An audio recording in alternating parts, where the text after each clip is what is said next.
Game Demo! All right, welcome to today's Daily Demo. Joining us is Aaron from EA. Welcome aboard, Aaron. Hey, great to be here. Thanks for having me. So you brought something with you today. I've brought The Sims Medieval with me. Okay, and The Sims Medieval, this is not your grandfather's Sims game, is that right? This is not your grandfather. It's in theory your great-great-great-great-great-grandfather's The Sims. It's The Sims Medieval. We've taken everything people love about The Sims, taken it to the Middle Ages, a big, dramatic, epic time, and added some features that change the way you play The Sims. We've added heroes, quests, and kingdom, and we'll see some of that today. So this is a very, very different, for the folks watching home, this is a very, very different, I think, step in a very different direction for The Sims. I mean, instead of being this open-ended kind of life simulator where you create these people and then kind of let them have jobs or relationships or what have you, it seems like it's very directed. You have characters who are kind of always on quests, and you're trying to earn these kingdom points to develop your kingdom and, I guess, unlock new characters and eventually get a high score at the end, because unlike any other game in the Sims series, Medieval actually has like an end screen that says, hey, you accomplished this many quests. You could win, many points, yeah. Okay, so very different game, and I guess we've got the game running here, is that right? That's true, we do have the game running. Let's take a look. So this particular demo, there's a lot of features in The Sims Medieval. This particular demo is all about the professions. There are 10 professions. We're going to talk about a few of those today. So we will zoom on into our throne room. Here we are in the king's throne room. This is where the king hangs out. Over to the right is that's his table where he writes laws. Right there where you can see the scribe sitting. Then up, just above that is the diplomatic table. He can declare wars and as well as negotiate treaties. There's where the king takes his meals, very sort of plain looking dining room. Now to the left, it's a very different looking room. That's the king's bedroom. And I threw that in there because I want to show off customization. We're not going to see a lot of customization in the demo, but all the great customization tools of The Sims 3 are in The Sims Medieval. So if you're a customizer and a creative person, you're going to love The Sims Medieval. So we'll go back into the throne room and start talking about professions. Our first profession we're going to talk about is the wizard.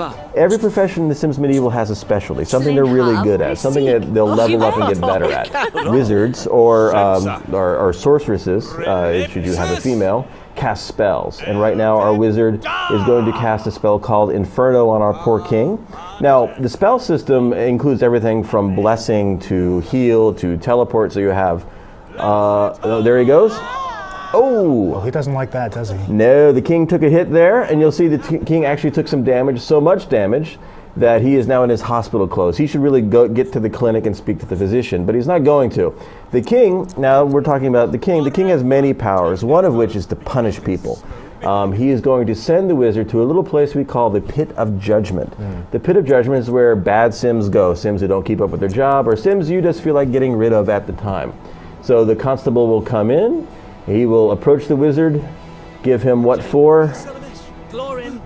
What? No, not me. I didn't do it. Oh.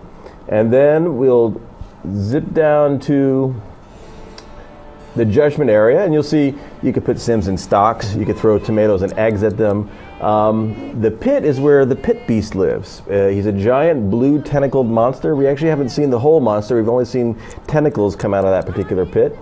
Now, normally when you throw Sims into the pit, they're going to get eaten. There's a bit of a fight and they get smashed. He's a high-level wizard, and so something different's going to happen. When you put high-level characters in there, they put up a much better fight. And so you're seeing the wizard actually casting spells and defending himself. And I don't know the outcome. As with all Sims games, the Sims have free will. They have a mind of their own, and I don't know exactly what's going. He might die, he might live. There might be some mini games to play as he's wrestling around with the pit beast. But on with the rest of our demo. So we'll come back to him later. If he dies, we'll get a sign that lets us know. Our next hero we will talk about is the spy. So the spy, he's really good at eavesdropping. He can collect information on other territories. One of the ways he makes money, and that's one of the reasons you have a profession, aside from getting good at certain abilities and skills, is you gain money. He could actually pickpocket. So he'll tell the king to look over there, and swoop, right out of the back pocket. And now the spy has earned some simoleons. And another cool thing the spy can do is poison people. He's also an assassin. So earlier in the game, he crafted a poison called Reaper's Scythe, and he could poison literally anyone in this castle. Now, everything we're seeing is very high-level gameplay. We've smashed a lot of high-level moments together, so a player won't see all this so close together. But a player can achieve all this as they play through the game. So the spy pours a little drinky drink, and it doesn't smell very good at all. And then we'll compress time a little bit as the spy zips over to his victim, who is the spy poisoning? The spy is leaving the room. The spy has gone upstairs. As with all demos with The Sims, things happen that don't. You can't quite put a demo on rails with The Sims. Looks like our master builder is going to take the goblet of poison, and he's going to find a comfy chair to sit in.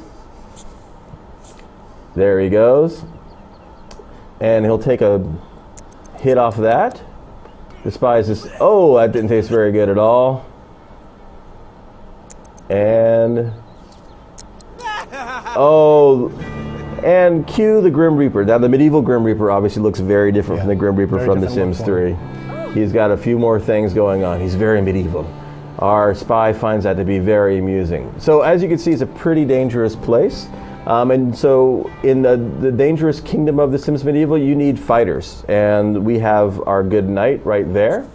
And one of the things that knights can do, our demo driver has a challenge now because the spy has left the room. And as with demoing The Sims is always a challenge because they go where they want to go. She's going to challenge the king to a duel. She throws down the gauntlet. The king accepts that challenge. And he will get ready to fight. They get in their fighting clothes. Now this brings up a very good point. Is this the first time you've seen The Sims take out weapons and try and hurt each other? Right. You've never seen them do that before. And there's a full fighting system. So I'm choosing between defensive stances. I could actually choose special moves. And as my knight levels up, and she's a level 10 knight, so she knows everything about combat. She could actually do a whirling takedown. And as they fight on, you're actually keeping track of health and stamina. And the combat system will really come into play as you're playing through certain quests. It's very important to be victorious in key battles. So, as you can see, it's a dangerous place. And because it's a dangerous place, you need a physician. We will come out of the throne room, zoom off to the right, and in we go to visit our doctor. Doctor is a very important physician because Sims get the plague. Sims get hurt. Sims get all kinds of weird diseases. Our doctor can craft potions and medicines at her crafting table. She could put people on that operating table and attend to their various injuries. But very quickly, she can diagnose. And so she will diagnose that Sim there, who seems otherwise occupied. There she goes. Take a good look at her. Check out the tongue. How's that arm doing? And she is diagnosed with infected. Oh, that's bad news. As with all diseases in the medieval times, leeches to the face will pretty much cure you. Does good. I love having leeches on my face. I appreciate that. And so the doctor, as she levels up, will get much better at healing people, and your citizenry will become much healthier if you have a doctor. Now we're visiting our blacksmith. There's a couple points we make here with the blacksmiths. One is all these heroes that we're meeting, I've created, I've dressed, I've given names, I've also given traits to. Every hero has 2 regular traits and 1 fatal flaw. In this case, the fatal flaw is that he's a drunkard. So I actually had to put a keg of beer right there in the background because he would otherwise get distracted and run off to the bar. So he is now going to craft a sword. That brings up another system in The Sims Medieval, is that there is a full crafting system.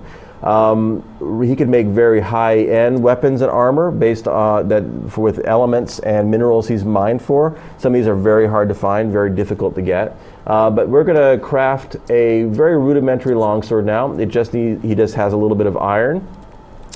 And this is another separation from The Sims 3 in that in The Sims 3, the professions, they kind of went into a building and you didn't see them work.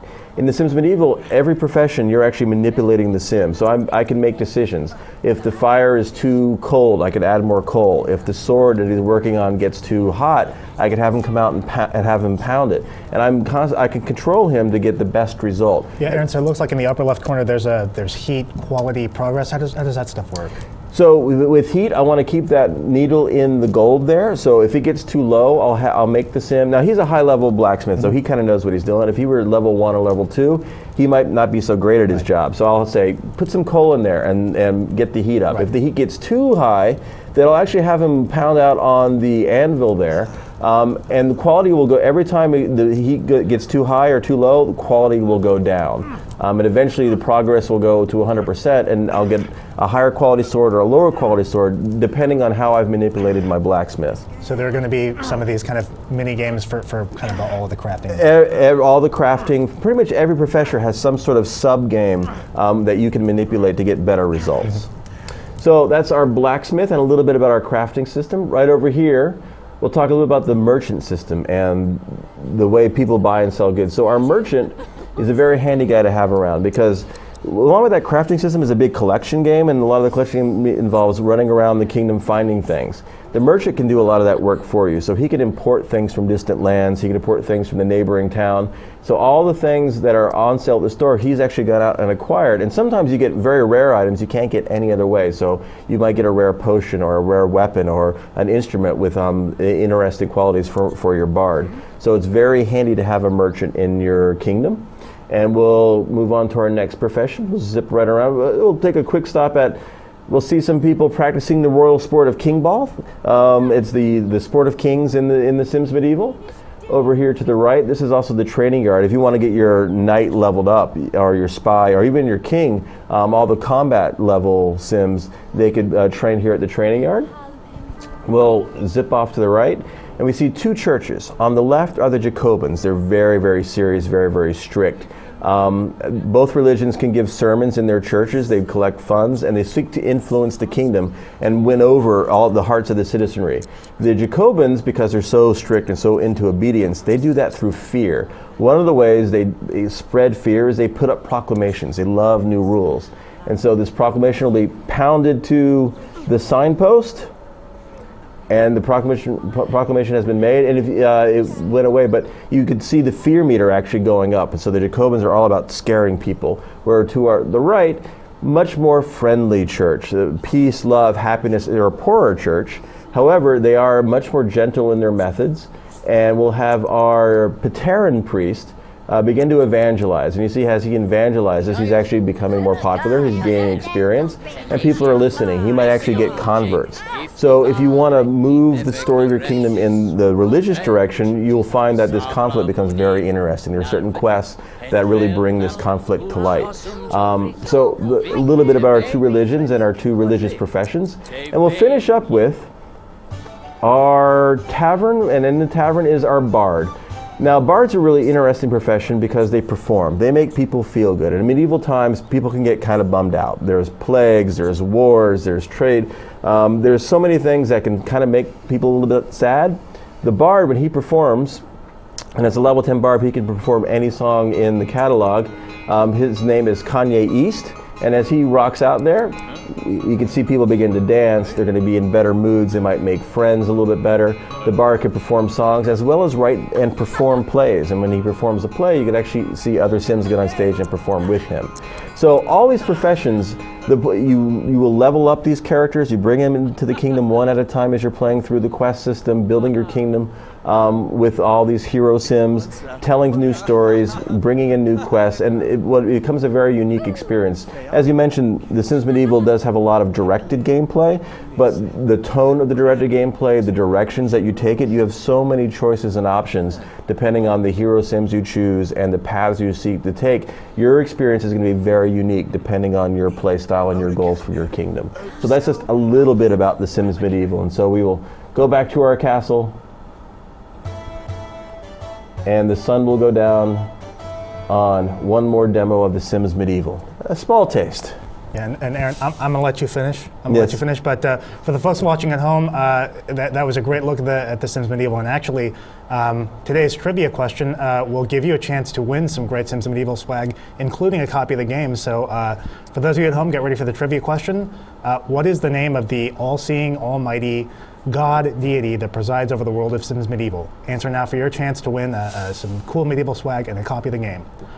So that was a great look at the game, Aaron. Thanks a lot for joining us. Could you remind our viewers at home when the game is coming out and for what platforms? Sure. The Sims Medieval comes out for PC and Mac on March 22nd, so we hope you enjoy it. Okay, great. Thanks so much, Aaron. Thanks a lot for watching, and stay tuned for more show, including possibly some more trivia prizes.